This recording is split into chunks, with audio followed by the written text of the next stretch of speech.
Operation lotus, एक बार फिर ये शब्द इंडियन पॉलिटिक्स में हलचल मचा रहा है। हालिया कुछ सालों में भारत के कई स्टेट्स में इसकी गूंज भी सुनाई पड़ती रही है और ठीक ठाक भारत भ्रमण करने के बाद अब इसकी धमक इंडियन मैप के शीर्ष तक यानी कि कश्मीर तक जा पहुंची है। जम्मू कश्मीर के मुख्यमंत्री उमर अब्दुल्ला ने बीजेपी पर सनसनीखेज आरोप लगाया है। जर्नलिस्टिक लैंग्वेज में आरोप को सनसनीखेज कहने से उसमें वजन आ जाता है। हालांकि टू बी ऑनेस्ट, इस आरोप ने बहुत बड़े लेवल की सनसनी तो नहीं फैलाई। जो कुछ भी उमर अब्दुल्ला ने कहा है वैसा उनसे पहले कई नेता कह चुके हैं और कईयों का दावा है कि भुगत भी चुके हैं। बहरहाल आरोप ऐसा भी नहीं है जिसे महज एक पॉलिटिकल स्टेटमेंट कहकर इग्नोर कर दिया जाए, क्योंकि इतिहास में कुछ कुछ हुआ तो है। तो चलिए जानते हैं ये ऑपरेशन लोटस है क्या और कब से चल रहा है और बकौल अपोजिशन ये कमल पुष्प अब तक कहां-कहां खिला है। दरअसल शनिवार 11 जुलाई को जम्मू कश्मीर के भूतपूर्व सीएम शेख अब्दुल्ला की पत्नी और उमर अब्दुल्ला की दादी बेगम अकबर जहान की डेथ एनिवर्सरी थी। उन्हें श्रद्धांजलि अर्पित करने के लिए श्रीनगर के हजरत बल में एक कार्यक्रम का आयोजन किया गया।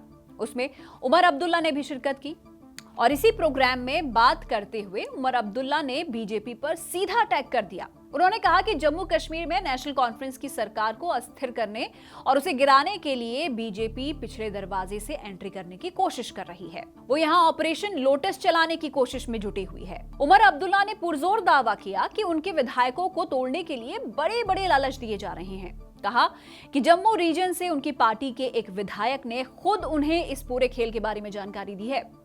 उमर अब्दुल्ला के मुताबिक बीजेपी के एक बड़े पदाधिकारी जो कि सुप्रीम कोर्ट के वकील भी हैं, उन्होंने नेशनल कॉन्फ्रेंस के विधायक से संपर्क साधा था। उस विधायक को पाला बदलने और बीजेपी को समर्थन देने के बदले में 20 से 30 करोड़ रुपए कैश, सरकार में मंत्री पद और यहां तक कि राज्य का दर्जा जल्द बहाल करवाने का लालच दिया गया। मुख्यमंत्री ने आगे आरोप लगाया कि जब पैसे और मंत्री पद का ये खुला ऑफर पूरी तरह से नाकाम हो गया तो बीजेपी ने अपनी रणनीति बदल दी। अब बैकडोर चैनल से उनके विधायकों से संपर्क किया जा रहा है और उनसे कहा जा रहा है कि वो बस बीजेपी के साथ आ जाए, बदले में उन्हें राज्य का दर्जा दे दिया जाएगा। तो ये तो हुई ताजी बयानबाजी। अब जरा इस टर्म ऑपरेशन लोटस को टटोल लेते हैं। आसान शब्दों में बताएं तो बात बस इतनी सी है। विपक्ष द्वारा ऑपरेशन लोटस उस कथित रणनीति को नाम दिया गया है जिसके तहत भारतीय जनता पार्टी उन राज्यों में अपनी सरकार बनाती है या फिर विरोधी दलों की सरकार गिरा देती है जहां पर चुनाव के बाद उसे पूर्ण बहुमत नहीं मिला होता। इस ऑपरेशन के तहत विपक्षी पार्टियों के विधायकों का इस्तीफा दिलवाया जाता है या फिर उन्हें तोड़कर अपनी तरफ मिलाया जाता है, जिससे मौजूदा सरकार अल्पमत में आ जाए और गिर जाए और बाद में उन खाली सीटों पर उपचुनाव करवाकर बीजेपी अपने प्रत्याशी जितवाती है और सत्ता पर काबिज हो जाती है। लोटस यानी कि कमल, जो कि बीजेपी का चुनाव चिन्ह है। इसी वजह से जब भी विपक्ष बीजेपी पर विधायकों की खरीद फरोख्त या फिर सरकार गिराने की साजिश का आरोप लगाता है तो वो इसे ऑपरेशन लोटस का नाम देता है। हालांकि बीजेपी ने कभी भी ना ऐसे किसी ऑपरेशन को कबूल किया है और ना ऐसी किसी टर्म को वो मान्यता देती है। ये अलग बात है कि आए दिन न्यूज चैनल्स पर इसका जिक्र होता है और वो इसको करेक्ट नहीं करती। बीजेपी का ऐसी तमाम घटनाओं पर एक ही क्लियर स्टैंड होता है, वो ये कि भैया विपक्षी पार्टियों के विधायक अपनी लीडरशिप से नाराज होकर पार्टी छोड़ते हैं। इस बेहद ही चर्चित टर्म की शुरुआत आज से करीब 18 साल पहले हुई थी। साल 2008 में कर्नाटक विधानसभा चुनाव के दौरान पहली बार ऑपरेशन लोटस शब्द वजूद में आया। उन चुनाव में बीजेपी सबसे बड़ी पार्टी बनकर तो उभरी ही थी, लेकिन बहुमत के जादुई आंकड़े से दूर रह गई थी।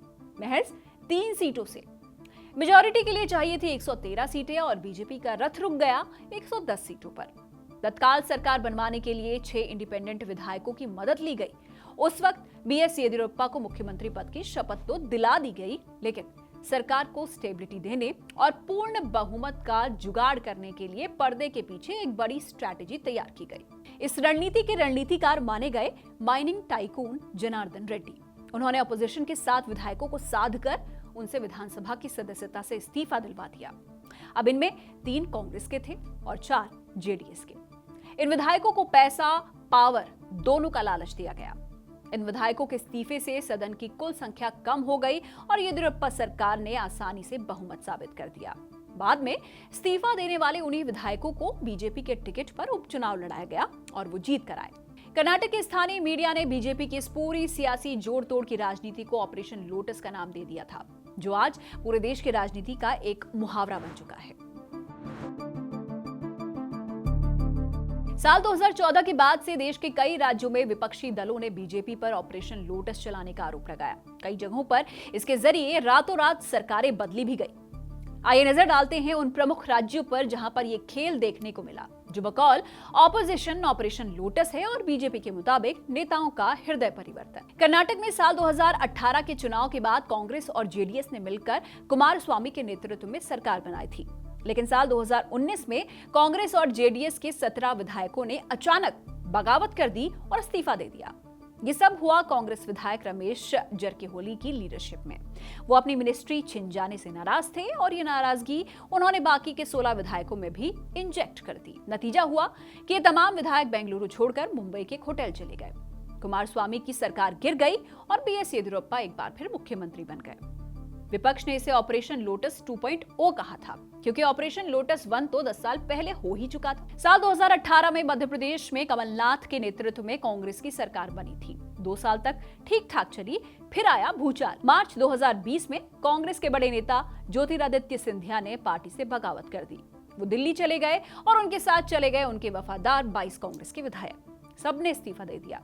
तारीख थी 10 मार्च 2020। अगले दिन 11 मार्च को ज्योतिरादित्य सिंधिया ने बीजेपी अध्यक्ष जेपी नड्डा की मौजूदगी में ऑफिशियली बीजेपी ज्वाइन कर ली। दोनों पार्टियां फ्लोर टेस्ट की मांग लेकर सुप्रीम कोर्ट पहुंची और कोर्ट ने आदेश दिया कि 20 मार्च की शाम को 5 बजे फ्लोर टेस्ट संपन्न हो जाना चाहिए। लेकिन उससे पहले ही 20 मार्च की दोपहर में मुख्यमंत्री कमलनाथ ने इस्तीफा दे दिया।